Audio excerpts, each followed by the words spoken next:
Jonathan, con ayuda de Dios, consiguió la victoria. Capítulo 14. Un día, Jonathan, el hijo de Saúl, dijo a su escudero: Vamos a pasar hasta el destacamento que está al otro lado, pero no lo hizo saber a su padre.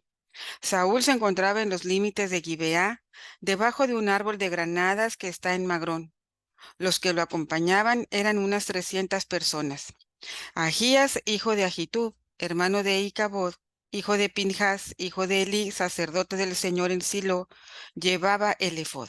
La gente no se había dado cuenta de que Jonathan se había marchado. Entre los desfiladeros por donde Jonathan intentaba llegar hasta el destacamento filisteo, había un picacho rocoso a un lado y otro igual al otro lado, que se llamaban Bosés y Cené. Uno de los picachos está al norte frente a Micmas y el otro está al sur frente a Gibeá. Jonathan dijo entonces a su escudero: Acércate, pasemos hasta el destacamento de esos incircuncisos. Tal vez el Señor actúe en nuestro favor, pues nada impide al Señor dar la victoria con mucha o poca gente. Su escudero le respondió: Puedes hacer como estás pensando. Avanza, estoy a tu disposición. Jonathan le propuso: Mira, vamos a pasar donde están esos hombres y haremos que ellos nos vean. Si nos dicen: Alto, esperen hasta que lleguemos a donde están, nos quedaremos quietos y no subiremos a donde ellos están. Pero si nos dicen: Vengan, suban hasta acá, entonces subiremos, porque es una señal de que el Señor nos lo ha entregado. Los dos se dejaron ver por el destacamento filisteo, quienes comentaron: Miren, los hebreos están saliendo de las cuevas donde se habían escondido. Los hombres del destacamento llamaron a Jonathan y a su escudero: Suban para acá, tenemos algo que decirles. Jonathan comentó a su escudero: Sube detrás de mí, porque el Señor los entregó en poder de Israel. Jonathan subió gateando, seguido por su escudero. Los filisteos caían bajo los golpes de Jonathan, mientras su escudero los remataba detrás de él.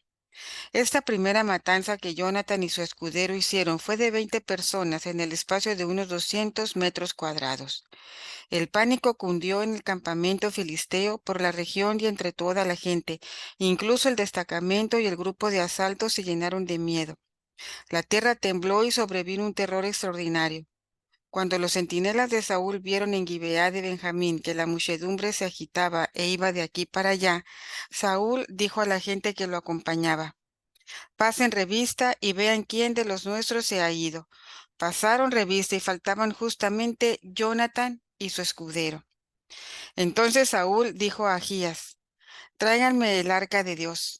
En aquel tiempo el arca de Dios estaba con los israelitas. Mientras Saúl estaba hablando con el sacerdote, crecía más y más el tumulto en el campamento filisteo.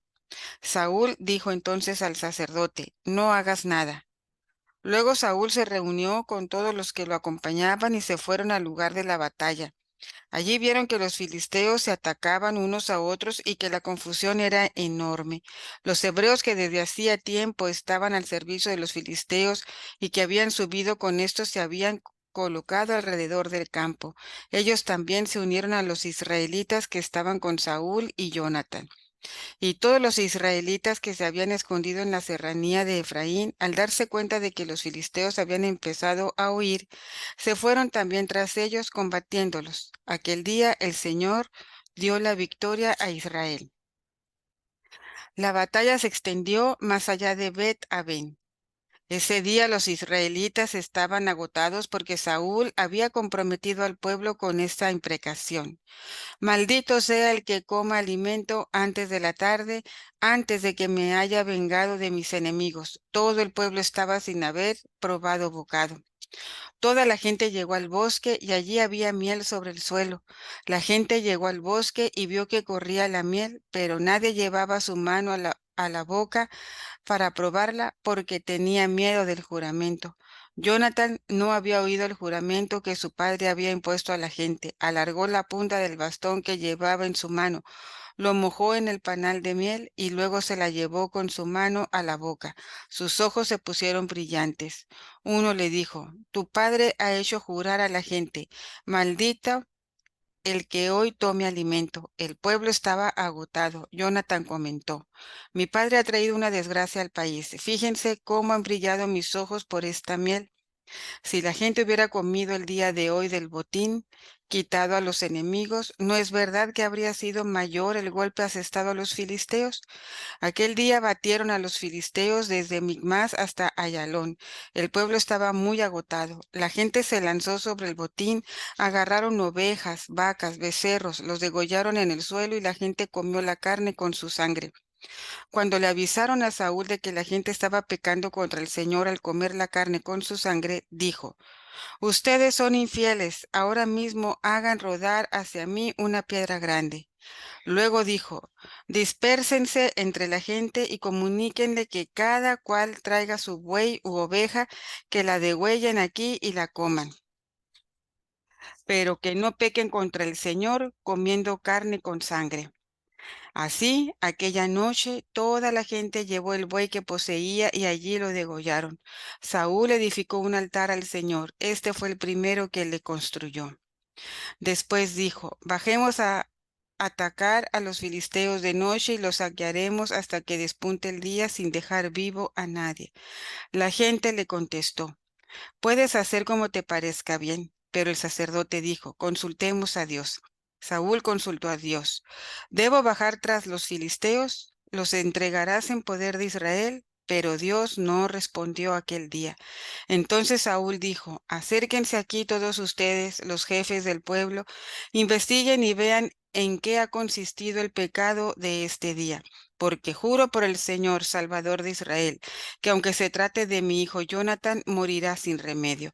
De entre el pueblo nadie le respondió nada. Dijo entonces a los israelitas: ustedes pónganse a un lado y yo y Jonathan nos pondremos al otro. La gente le respondió a Saúl: debes hacer como te parezca bien. Saúl dijo al Señor: Dios de Israel, ¿por qué no has respondido hoy a tu servidor? Señor, si la falta está en mí o en mi hijo Jonathan, da Urim. Si la falta está en tu pueblo Israel, da Tumim. Jonathan y Saúl fueron designados por la suerte y el pueblo quedó excluido. Saúl dijo: echen la suerte entre mi hijo Jonathan y yo. Jonathan fue designado por la suerte. Entonces Saúl dijo a Jonathan: cuéntame qué hiciste. Jonathan se lo contó y le dijo: sí, he probado un poco de miel con la punta del bastón que llevaba en la mano. Estoy listo para morir. Saúl dijo: que Dios me castigue si no mueres, Jonathan. El pueblo dijo a Saúl: ¿acaso va a morir Jonathan, que es el que ha conseguido esta gran victoria a Israel? De ninguna manera. Por vida del Señor, no caerá al suelo ningún caballo de su cabeza, porque con ayuda de Dios ha actuado así en este día. El pueblo salvó a Jonathan y no murió. Saúl dejó de perseguir a los filisteos y estos se fueron a su tierra. Desde que Saúl se convirtió en rey de Israel, hizo la guerra a todos sus enemigos circunvecinos: a Moab, a los amonitas, a Edom, a los reyes de Sobá y a los filisteos, y dondequiera que iba salía victorioso. Formó además su ejército y derrotó a Amalec, librando a Israel de todos los que lo saqueaban. Los hijos de Saúl fueron Jonathan, Gisbi y Melquisúa. Sus dos hijas se llamaban Merob la mayor y Mical la menor. La esposa de Saúl se llamaba Ahinoam, hija de Ahmá. El general en jefe de su ejército se llamaba Abner, hijo de Ner, tío de Saúl. En efecto, Quis, padre de Saúl, y Ner, padre de Abner, eran hijos de Abdiel. Mientras vivió Saúl, hubo guerra encarnizada contra los filisteos. Cuando Saúl encontraba a alguien que era fuerte y valiente, lo reclutaba para su ejército.